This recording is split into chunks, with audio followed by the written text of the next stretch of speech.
আজকে কিন্তু জনসম্মুখে যখন মাজারের টাকা গণনা করা হচ্ছে, ওই দিক থেকে ওরা কিন্তু এই মাজারের দানের ছাগল নিয়ে পালিয়ে যাচ্ছিল। আপনারা চিন্তা করেন কত বড় লুটপাটকারী হলে এই ধরনের জনসম্মুখে ওরা ছাগল চুরি করে পালিয়ে যাচ্ছিল। আপনি চিন্তা করেন, এই যে মাজার হবে না, মাজারে বিভিন্ন জায়গায় কিন্তু দান বাক্স রয়েছে, গিলাপ থেকে টাকা উঠে, জন্নার পরে টাকা উঠে, অর্থাৎ বিভিন্ন জায়গায় কিন্তু সেই টাকা না, শুধু মোমবাতি আগরবাতি থেকে শুরু করে গরু ছাগল হাঁস মুরগি এখানে কিন্তু উঠে। সেই দানের টাকা স্পষ্ট করে আসে না, এই যে দানের মুরগিগুলো আসে সেই মুরগিগুলো কিন্তু আসে না, এই যে হিসাবে আসে না।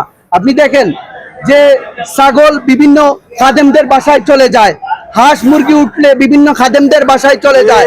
এর স্পষ্ট আমি আজকেই দেখলাম, একজনকে যখন ছাগল নিয়ে চলে যাচ্ছিল, আমাদের একজন দক্ষ অফিসার এসআই আজিজ ভাই, উনি যখন খেয়াল করলেন উনি ছাগল নিয়ে পালিয়ে যাচ্ছেন, অর্থাৎ মাজারের দানের ছাগল, সেই ছাগল হাতে নাতে উনি ধরলেন, তখন উনি আইনের সোপর্দ করলেন।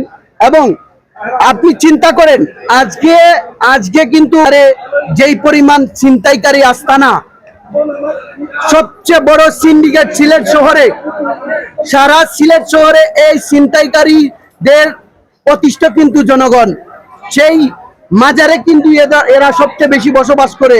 আমি মনে করি এই মাজারে কেউ না কেউ এর এই সিন্ডিকেটের গোষ্ঠীকে পালন করে এবং এই ছিনতাইকারীকে লালন করে। আসল ছিনতাইকারীর সিন্ডিকেট যদি ভাঙতে হয়, প্রশাসন এখানে কঠোর নজরদারি রাখতে হবে।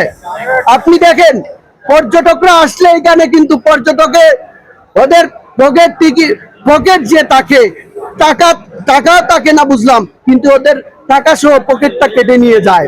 আপনি চিন্তা করেন আমাদের এই সিলেটে পর্যটক এরিয়াতে আপনারা পর্যটক কেন আসে?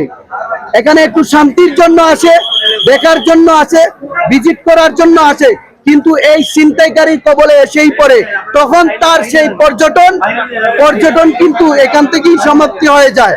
আপনি একটা বিষয় চিন্তা করেন, এই মাজারে বন্ড খাদেমরা যদি এমন সিদ্ধান্তে উপনীত হয় যে মাজারের টাকা জনসম্মুখে গণনা করা হবে না, তাহলে আমি তাদেরকে স্পষ্ট বার্তা দিচ্ছি, এই সিলেটবাসী কিন্তু বসে থাকবে না।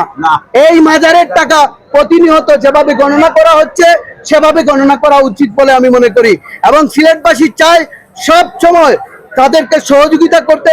দেখেন সিলেটবাসী এসে সহযোগিতা করতেছে। আমরা চাই প্রতিনিয়ত এভাবে জনসম্মুখের টাকা গণনা করা হোক এবং মাজারের টাকা মাজারের কাজই যাতে লাগে, এবং যারা এই টাকার হকদার তাদেরকেই যাতে দেওয়া হয়, মাজারের বন্ড খাদেমদের যাতে এই টাকা গণনা করে না দেওয়া হয়, স্পষ্ট বার্তা। এবং মাজারের যে আপনারা জানেন একটা এতিমখানা রয়েছে, সেই এতিমখানা 2 বেলা খেলে 1 বেলা খায় না, সেই এতিমখানা 1 বেলা আরো 1 বেলা খাবারের ব্যবস্থা যাতে করা হয়, মাদ্রাসার উন্নয়নে যাতে কাজে লাগে। এবং পর্যটকরা আসলে বসার জায়গা নাই, আপনারা দেখেন বৃষ্টি পড়ে, সেই পর্যটকরা আসলে যাতে এখানে বিশ্রামাগার তৈরি করা হয়, পর্যটকরা আসলে যাতে এখানে সুন্দরভাবে বসতে পারে এবং কি মাজার ভিজিট করতে তাদেরকে সহযোগিতা করার জন্য আলাদা একটা ফ্যাসিলিটিস এবং টিম গঠন করা হয়, যাতে করে গাইড করে তাদের প্রত্যেককেই সসম্মানে সিলেটের মাজার ঘুরিয়ে দেখার ব্যবস্থা করে দেওয়া হয়। ধন্যবাদ। আসসালামু আলাইকুম।